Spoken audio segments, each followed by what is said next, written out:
My name is Amanda Waller. I am the director of Argus, a division of Homeland Security you've never even heard of. Welcome to MojoPlays, and today we're taking a look at the pros and cons of Rocksteady's latest superhero outing, Suicide Squad: Kill the Justice League. Just checking. We're all seeing that thing, right? Cool. Before we begin, we publish new videos all week long, so be sure to subscribe to MojoPlays and ring the bell to be notified about our latest videos. Worst, heads-up display. Boom!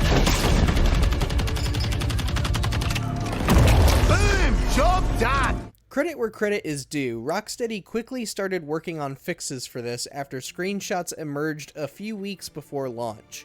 The ailing game was faced with yet more pre-release criticism when people got a look at the extremely busy UI. UIs like this have definitely started to fall out of fashion with the release of games like Elden Ring, which proves that less really is more, even in the world of video games. Thankfully, Rocksteady took all that criticism on board, and the game has highly customizable HUD options so that you can see as much or as little as you like. Go off course, you get a migraine until you return to the AO. Best performance.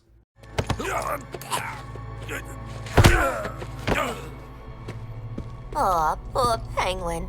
Oh, that money never got you much in the way of loyalty, huh? When Gotham Knights released back in 2022, its performance received the bulk of the criticism. Even over a year on and after many patches, Gotham Knights still only runs at 30 FPS on PS5 and Xbox Series X. So it was nice to see Suicide Squad avoid this issue, with Rocksteady announcing that it was going to target 60 FPS on 9th gen consoles. This at least is a breath of fresh air when developers still seem to be struggling to eke out performance on consoles. It also appears to be well optimized for PC, at least in comparison to Arkham Knight's infamously bad PC port. Fire! Keep it down, Hal. The ears are still ringing after that last Barney. Worst, combat. Mine. Arkham Asylum brought us one of the greatest, most enduring combat systems in any third-person action game. That's what makes the combat in Suicide Squad even harder to swallow than it would have been coming from another studio.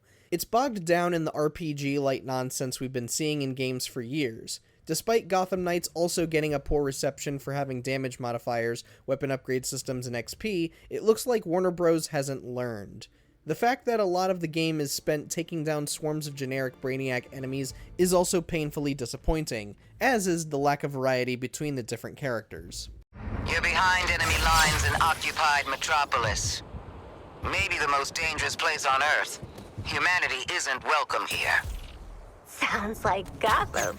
Worst, boss fights. When I think of the Justice League, I think of Wonder Woman, Superman, Green Lantern.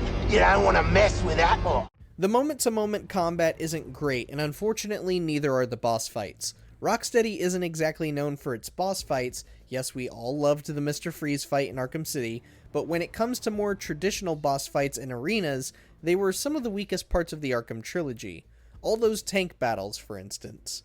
Sadly, the trend hasn't bucked here. The Flash, Green Lantern, and Superman boss fights just see you chasing them quickly around a large arena ad nauseum.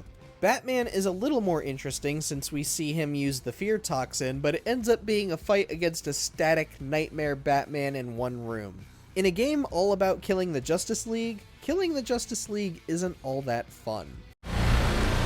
We have to die to save the world. Best Traversal.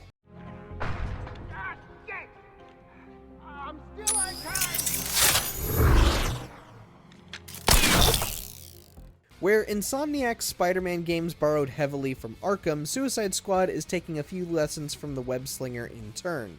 Fun traversal is now an integral part of a superhero game, and Suicide Squad gives us 4 unique traversal options for its characters. Now, they definitely don't reach the lofty heights of Spider-Man, but when you compare it to its nearest competitor, Gotham Knights, the difference is clear.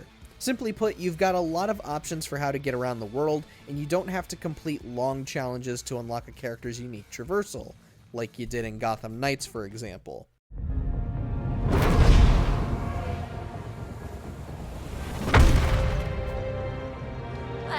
tickle me stupid. Sharks can fly. Worst, always online. Yes, the game supports 4-player co-op, but if you want to play it solo, you've got the option. However, even playing solo, Suicide Squad Kill the Justice League requires a constant online connection. It's never a good sign when a game does this, and it's deeply exclusionary to anyone who has poor or unreliable internet. It also led to the game being taken offline the day it went live because it had a huge bug. Players logging in for the first time had already finished the story on their save file, which obviously they hadn't. While the game was down, nobody who'd bought it could play it, because there was no way to play it offline. It's now being said that eventually it will get an offline story mode, but not just yet. Worst, Battle Pass. This is a hall for heroes, not you. Speaking of the people who couldn't play the game while it was down, those were all the players who'd coughed up to play it early. This was being touted as early access, as if it's a Steam release still being worked on, rather than a cheap way to get some extra cash for Warner Brothers and trick people into pre-ordering. Worse than that, though, the game has a battle pass and seasons despite being single player. Through this battle pass, you can unlock cosmetics, and new seasons will introduce things like episodes themed around different villains, new weapons, and boss variants. The silver lining is that the seasons aren't limited time. Though more will keep being added, you can always go back and keep playing the older ones. You all finished with the fashion show? Best, the characters. How did you three get split off this time? Hey, wasn't my fault we got lost. This time. While the quality of the main plot has left a lot to be desired after seeing the deaths of many major characters, it's not all bad on the writing front. The writing for individual characters is very consistent with what we know from the comics and James Gunn's latest movie about Task Force X. The 4 leads bounce off each other well, even if Captain Boomerang will seriously test your patience, and also work against Waller and the members of the Justice League. Wonder Woman 2 is great to see every time she shows up. It's just a shame the bigger story beats and some of the side characters let the game down. Don't sweat it. Batman doesn't kill people.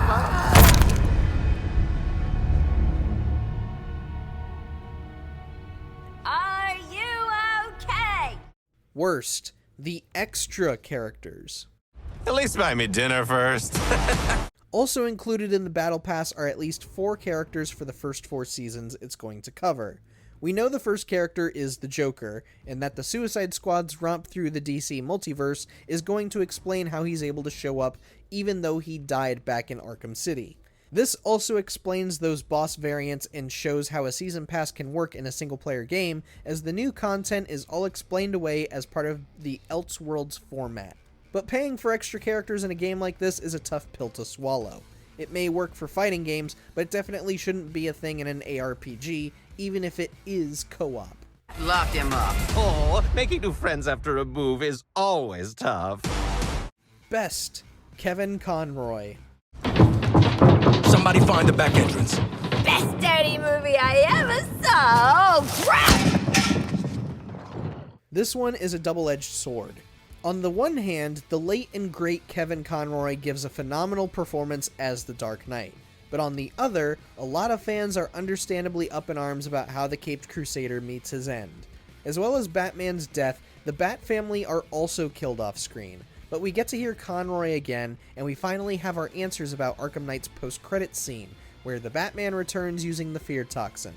He also uses some of his Arkham gadgets against you, sneaking around and laying traps. But perhaps Batman should have stayed dead after his Arkham Knight send-off, or remained unaffected by Brainiac. Alive. Of course, Brainiac. We're ready for phase.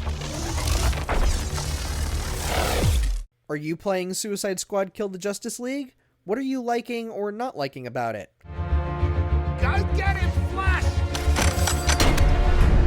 Let us know what you think about the game in the comments below, and be sure to subscribe to MojoPlays for more great videos every day.